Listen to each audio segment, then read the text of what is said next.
The dog was lying on the side of the road, barely breathing. Rain fell in sheets. The sky cracked with thunder. And Claire almost missed him, a lump of matted fur beside the ditch, unmoving, one paw twisted underneath his body. She hit the brakes, got out. Kneeling beside him, she saw the tags were gone. Just a filthy collar and a rusted chain that trailed into the mud. His eyes fluttered open. One was cloudy, the other locked onto hers. Not fear, not aggression, just pain and trust.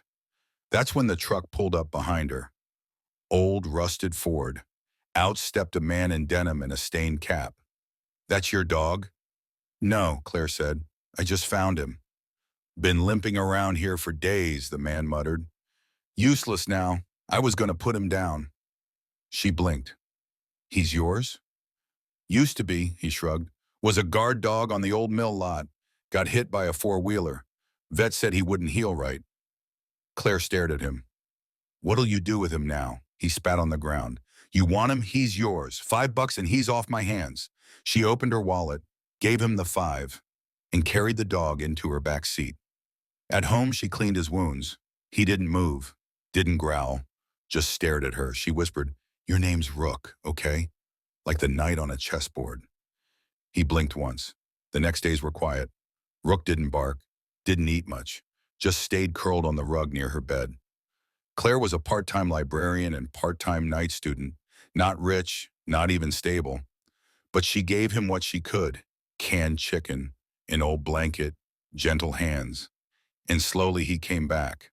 The limp stayed, but the fire returned to his eyes. Then the reports started.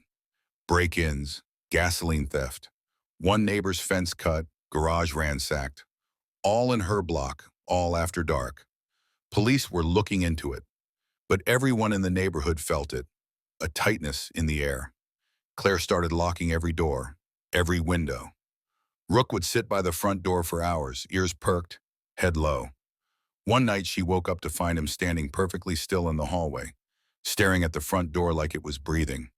But nothing happened. Until Thursday. She came home late, arms full of groceries, and the door was open. The front door was open. Claire froze on the porch, heart pounding. Groceries slipped from her arms. Apples rolled into the yard. She hadn't forgotten to lock it. She was sure. She stepped inside slowly, whispering, "Rook?" No answer. The living room was dark. The hallway light flickered. The back door was wide open.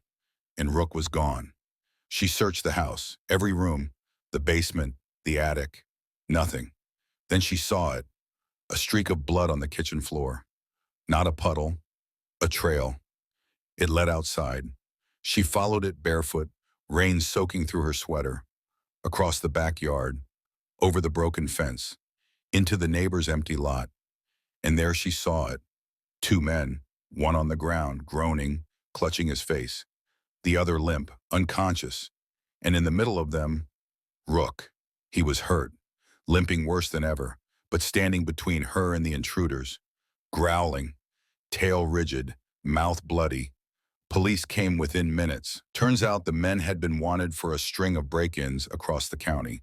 Armed, one had a knife in his pocket. They never made it into the house, because Rook had been waiting. The vet said he'd strained everything: torn muscle, cracked ribs, deep gash in the leg. He ran straight through a broken window, the officer said, chased them down, took them both out. Claire sat beside him in the clinic, holding his paw. "I paid $5 for you," she whispered, "and you gave me everything." A week later, the neighborhood started calling him the Guardian. Someone made flyers with his face. Someone else started a GoFundMe for surgery costs. It passed 12,000 in the 2 days. Claire got letters from strangers, from shelters, even from a woman who said Rook had once saved her child years ago before he was given away to the mill.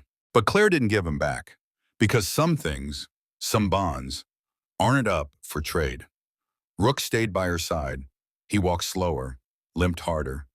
But every night when she turned off the lights and locked the doors, he'd circle once and curl up at the front door, still guarding. Claire framed the $5 bill she found later, stuffed in her old jeans. Below it, she wrote, "This is what trust looks like. This is what love does. This is what $5 can become. Thank you for watching. If you want to get more of that kind of stories, press like and check out our channel.